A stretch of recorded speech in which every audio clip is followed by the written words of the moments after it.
Welcome back. In this task, we will learn about data frames and we will see how they help us organize data. Please make a note of the URL on the screen. This is the URL of the RStudio Cloud project that contains the code for the current task. Let me switch the display mode so you get your workspace back, and we'll go to RStudio Cloud. I'll paste the URL here. And we'll let RStudio Cloud create a project for us. We'll create a permanent copy. And notice the name of the project is Working with Dataframes. We'll give it a few seconds.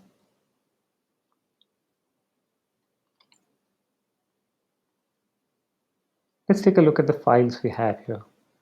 We have this file pfe work with dataframes.r that contains the code.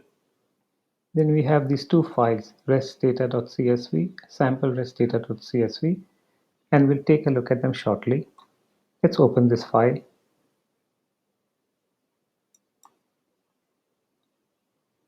Let's get some space here.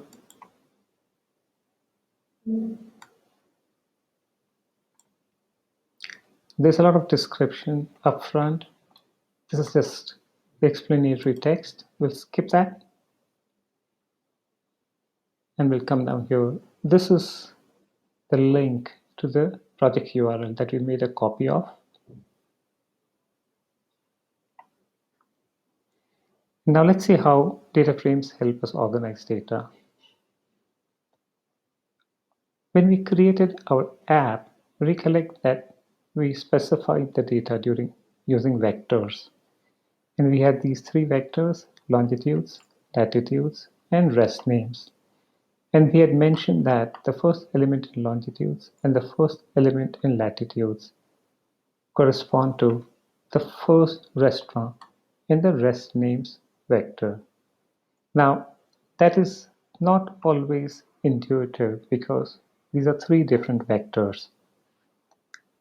Data frames help solve that problem. So let's look at how we create a data frame. We create a data frame by using the function data.frame, and to it we pass information about the three vectors. This is one of the ways to create a data frame in which we provide data as vectors. We will shortly see a different way. So we're giving it the rest names vector, the longitudes vector, and the latitudes vector, and we're assigning names to those vectors, and we'll see how the names appear shortly. So let's create this data frame. We'll execute these instructions, and you can watch the console. Now let's create the latitudes vector, and now the rest names vector, and now we'll create the data frame. And let's print it out. And as you can see, it looks like a table. And now we can clearly make out the association between the restaurant name and the longitude and the latitude because they are all together.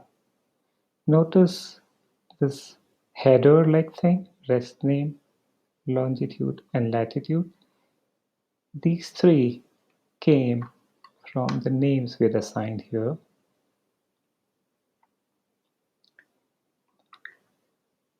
We can clearly see columns here. So we have column rest name that contains the names of the restaurants. Then we have another column called longitude and another column called latitude. And what are these 1, 2, 3, 4? These are row names that are assigned by default by RStudio Cloud. Here they are numbers. In this case, our data was just 4 restaurants. But what if we had 10, 20 restaurants?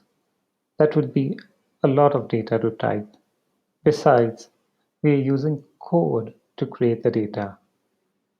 Typically, data frames are created by reading data from a data source, and we will see an example of that right now.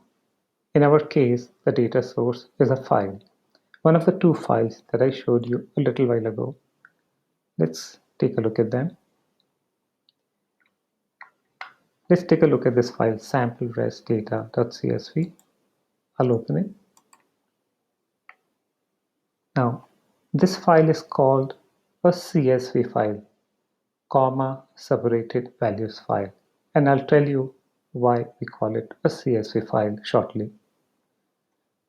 In a CSV file, the first row is usually a header, and that gives you a clue about the information the file contains.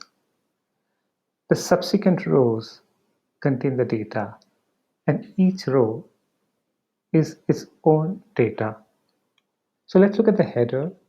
The header says rest name, longitude, latitude, and then the next line has Paisanos Lincoln Heights and two numbers which appear like longitude and latitude.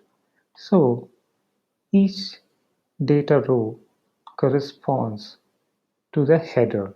In other words, the data is what the header says it is. The next row, the third row, is again name of the restaurant, longitude and latitude. And notice that we separate the name from the longitude using a comma, and we separate the longitude and the latitude using comma. In other words, the data points are separated using commas. That's why it's called a comma separated values file. CSV files are very popular with data scientists.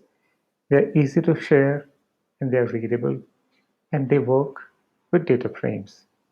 In other words, we can use them to create a data frame. So let's see how.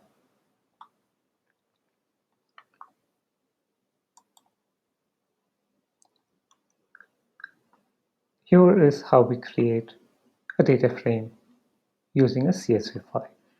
We use the function read.csv for that, and to that function we pass the argument, the name of the CSV file, and the return value from read.csv we assign to this variable rest file df. So let's execute this to see what we get. And watch the console. And we get something very similar to what we created before using vectors. Notice the header here again. It is rest name, longitude, latitude. Now this is exactly the same as the header in the CSV file.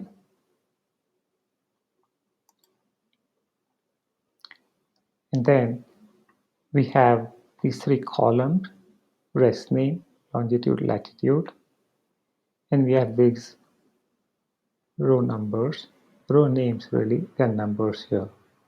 So as you can see, we created exactly the same data frame from a CSV file like we had done with vectors. In this task, we got introduced to data frames and we saw how to create data frames. In the next task, we will see how we can work with the data in the data frame. So I'll see you in a short while.